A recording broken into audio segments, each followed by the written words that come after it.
श्री ठाकुर जयवीर जी ने एक बयान दिया कि अब यहाँ से हटेगा नहीं। तो ये हटेगा नहीं, मैं इनका स्वागत करता हूँ कि इन्होंने अपने मंत्री को कहा हटेगा नहीं। लेकिन अब मैं अपील करता हूँ इनसे कि इसको सुंदरीकरण करा दें। इसलिए मैं कहता हूँ कि भगवान को मानिए, लेकिन विज्ञान को भी आप जानते रहिए, ये जरूर किसी बयान हो। बयान तो ये था प्रधानमंत्री जी के 15 लाख रुपया हम देंगे, तो क्या बयान पूरा हुआ? प्रधानमंत्री ने भी कहा कि मैं आधी किसानों का फुल डबल कर दूंगा, ये आमदनी क्या हुआ? और भाई प्रधानमंत्री ने भी कहा कि पूरा देश में हम 100 स्मार्ट सिटी बना देंगे, क्या हुआ? बयान क्या होता है ये दूसरी चीज है। ये जो हो रहा है ये देखिए कि इतनी बड़ी मंदिर, पूरा संसार भर के लोग पूजा करने आते हैं, ये मंदिर चोरी हो गया। कैसे चोरी हो गया? इनका शासन प्रशासन व्यवस्था कैसे था? चोरी नहीं होना चाहिए, और चोरी हुआ है तो चोरी होने पर ये इसके कड़ी सजा मिलना चाहिए।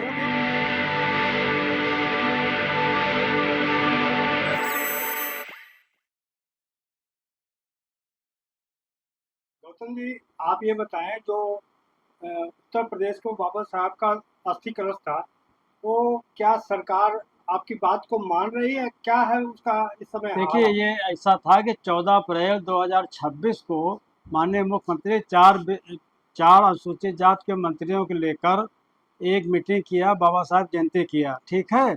और इसमें हमारे केमिस्ट्री साहब थे, निर्मल जी, इन्होंने एक प्रस्ताव पास किया था माननीय मुख्यमंत्री के सामने कि साहब ऐशबाग में बाबा साहब का स्मारक को शिलान्यास जो है तत्कालीन राष्ट्रपति गोविंद साहब ने कर चुके थे 26 नवंबर 2021 को संविधान दिवस के अवसर पर। अब ये तैयार हो चुका है, इसलिए बाबा साहब का यहाँ पर अम्बेडकर महासभा में जो अस्थि कलश है, बाबा साहब चक्र है, बाबा साहब मूर्ति है और इतिहास है। और बाबा साहब की पत्नी सविता कबीर हैं, इन्होंने बाबा साहब अस्थि कलश को 91 में स्थापित किया था सरकारी सम्मान के साथ।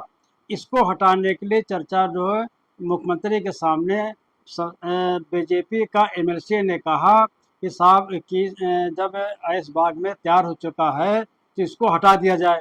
हटाने के इन्होंने चर्चा कर दिया। माननीय मुख्यमंत्री ने अपनी बातों में मतलब इनकार नहीं किया, इसके मतलब पेपर में ये मीडिया में निकल आया कि भाई इसको हटाया जाएगा। और दूसरे दिन मीडिया मुझसे मेरे पास आ गई। जब मीडिया मेरे पास आई तो मीडिया से मैंने कहा कि भाई ये कैसे हटेगा? यहाँ अस्थि कलश है, पूजा होता है, वंदना होती है, पुष्प अर्पित किया जाता है, और ये मेरी आस्था का सवाल है। परम पूज्य बाबा साहब अम्बेडकर के हजारों करोड़ों अनुयायी हैं, अनुयायी रहते कैसे हटेगा? तो एक तुरंत जो है एक मीटिंग कॉल की गई। मीटिंग कॉल करके मैं सैकड़ों इकट्ठे हुए और मुझे इसमें संयोजक बना दिया। संयोजक बनाने के बाद मैंने मुख्यमंत्री को एक लेटर भेजा कि मुख्यमंत्री जी आप इसको हटाने की कृपा न करें, और जो हम लोगों को 5 लोगों को समय दीजिए, हम आपको स्पष्ट करेंगे। क्योंकि आपने बाबा साहब की फोटो लगाई है ऑफिस में, आपने बाबा साहब के छतरी मूर्ति लगवाने की बात किया है, आपने अंबेडकर साहब के सम्मान में और बाबा साहब के बौद्ध स्थलों पर बिहारों में आपने अनुदान दिया। गौतम जी, मैं आपको रोका, ये सारा स्थिति जो आप बता रहे हैं पूरा देश में खबर पहुंच चुकी है, लेकिन ऐसा स्थिति इस समय अब क्या हाँ, हालत है? तो हुआ क्या कि इनका जो महासभा का प्रजापति था, ये बयान दे दिया कि नहीं हटेगा। और ये हमने कहा प्रजापति क्या होता है? जो महासभा का प्रजापति क्या मतलब है? इनको क्या हटने की क्या जरूरत है? तो इन्होंने दूसरे दिन सांस्कृतिक विभाग के मंत्री, हमने कहा सरकार बोले या सरकार का अधिकारी बोले या मुख्यमंत्री जी आदेश दें, लेकिन हाँ कि मुख्यमंत्री जी ने संभवतः बात किया होगा। तो सांस्कृतिक मंत्री जो थे श्री ठाकुर जयवीर जी ने एक बयान दिया कि अब यहाँ से हटेगा नहीं। तो ये हटेगा नहीं, मैं इनका स्वागत करता हूँ कि इन्होंने अपने मंत्री को कहा हटेगा नहीं। लेकिन अब मैं अपील करता हूँ इनसे कि इसको सुंदरीकरण करा दें। तो और क्या आप मानते हैं आपका जो इतना परिश्रम रहा, संघर्ष रहा, ये आपकी वजह से हुआ कि जो पूरा नहीं, संगठन पूरा हम लोगों ने पूरा समाज में पूरा 75 जिले में संयोजक बना दिया हूँ, और संयोजक बनाकर ये कह दिया हूँ हम लोग आंदोलन करेंगे और ज्ञापन देंगे। अब पूरे देश के लोग हजारों चिट्ठियां गई महामहिम राष्ट्रपति को, राज्यपाल जी को, मुख्यमंत्री जी को और प्रधानमंत्री जी को। हम लोग का परवेदन गया। तो इसलिए लिखित कोई आपको प्रमाण मिला है कि नहीं, आपने प्रमाण नहीं मिला। केवल एक कल पेपर में निकल गया हाँ। कि संस्कृत विभाग के जो मंत्री हैं जयवीर जी, हाँ। इसी विभाग के मंत्री हैं, हाँ। इन्होंने कहा कि हटेगा नहीं। आपको संतुष्टि कैसे होगी सर? संतुष्टि तो होगी जब एक मुख्यमंत्री ने एक संबंधित विभाग का मंत्री ठाकुर जयवीर सिंह जी ने, फिरोजाबाद वाले ने कह दिया कि हटेगा नहीं, तो विश्वास तो करना पड़ेगा, पेपर माध्यम से विश्वास करना पड़ेगा, क्योंकि इनका बयान आया हुआ है। लेकिन अब इससे मेरी बात होगी, मेरे इनसे मिलने का प्रयास करूंगा, आज कल के अंदर में बात होगी, अब बात होने के बाद क्लियर हो जाएगा हटेगा कि नहीं। लेकिन मेरा विश्वास है, मैंने अपील किया था कि जिस तरह प्रधानमंत्री ने 5 तीर्थ बनाया, 1 इंच हटाया नहीं है, तो जो इन्होंने हटाया है तो ये भी नहीं हटेगा, ऐसा मेरा विश्वास है। तो क्या आपकी बात को खबर माना जाए पूरा देश में, इसको हम चला दें कि हाँ बिल्कुल चला दीजिए। गौतम ने कहा है कि अब वहां से अस्थि कलश नहीं नहीं नहीं ना, हमने नहीं कहा। जब ठाकुर जयवीर जो संबंधित मंत्री ने कहा है तो हम इसको विश्वास करते हैं कि जो कहा होगा, तो मीडिया में निकला, अमर उजाला में निकला, राष्ट्रीय पेपर निकला, तो अगर खबर निकला है तो अगर झूठी बात होगी तो पेपर वाले तो मान आप कह रहे हो पेपर का खबर आप बता रहे हैं? हाँ पेपर खबर बता रहा हूँ। इन्होंने, मैं आज कल इनको मंत्री जी को फोन किया था कार्यालय पर, लेकिन इनका स्टाफ उठाया नहीं। तो आज मैंने फिर कोशिश कर रहा हूँ कि इनसे बात कर लूँ, इनसे स्पष्ट कर लूँ, और फिर माननीय मुख्यमंत्री से भेंट करके ही मैं संतुष्ट हो जाऊंगा कि मुख्यमंत्री जी कहेंगे खुद कि हाँ हटेगा नहीं, तब विश्वास हो जाएगा। सर एक चीज बहुत बड़ा खबर बन चुका है कि जो राम के घर में भी चोरी हो गई, तो आपका क्या मानना है कि वही है जो राम रच राखा, या दास ने कहा कि मन चंगा तो कठौती में गंगा, आप किसको मानते हैं?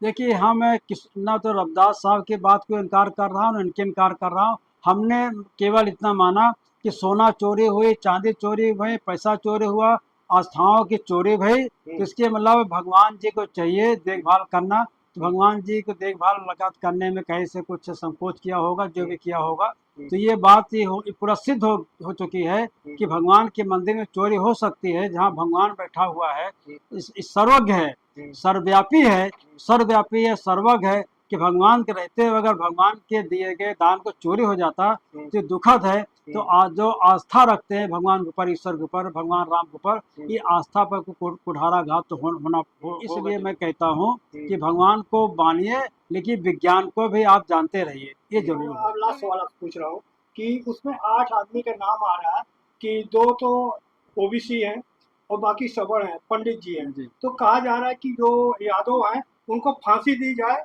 और जो सवर्ण है पंडित जी है उनको 6 महीने का सजा दिया जाए। आप इसको कैसे दें, क्या सजा मिलना? देखिए भाई, सजा मिलना कोई सरकार काम नहीं, सजा तो न्यायपालिका देगी, न्यायपालिका सजा देगी, इससे सजा मिलना न मिलना न्यायपालिका काम। महंत धर्मदास जी का ये बयान है, किसी बयान हो, बयान तो ये था प्रधानमंत्री जी के 15 लाख रुपया हम देंगे, तो क्या बयान पूरा हुआ? प्रधानमंत्री ने भी कहा कि मैं आधी किसानों का फुल डबल कर दूंगा, ये आमदनी क्या हुआ?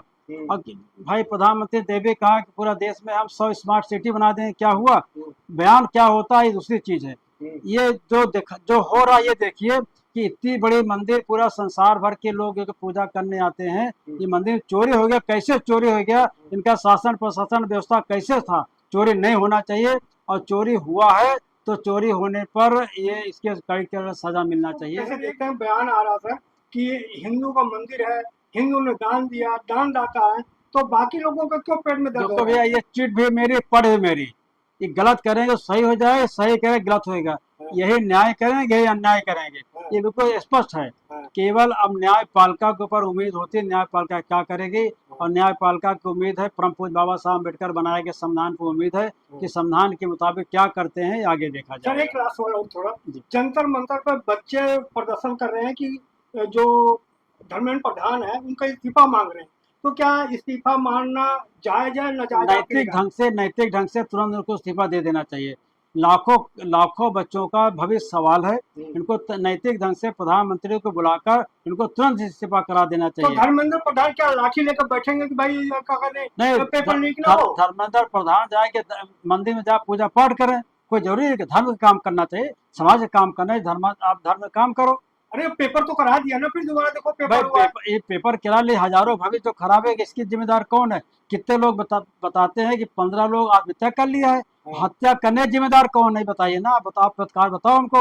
जो जो आत्महत्या किया है, जिसका पेपर खराब हो गया, पेपर नहीं दे पाया, इसकी इसकी जिम्मेदार कौन है? वहां पे नारे लग रहे हैं, ब्राह्मणवाद मुर्दाबाद, मनुवाद मुर्दाबाद और आर्यसम मुर्दाबाद, ये नारा लगना चाहिए। नहीं, लगना लगना ये बच्चा बच्चे लगा है जिसको तकलीफ हो रही। जब आप मारे हो तो तकलीफ होगी नहीं होगी उसको?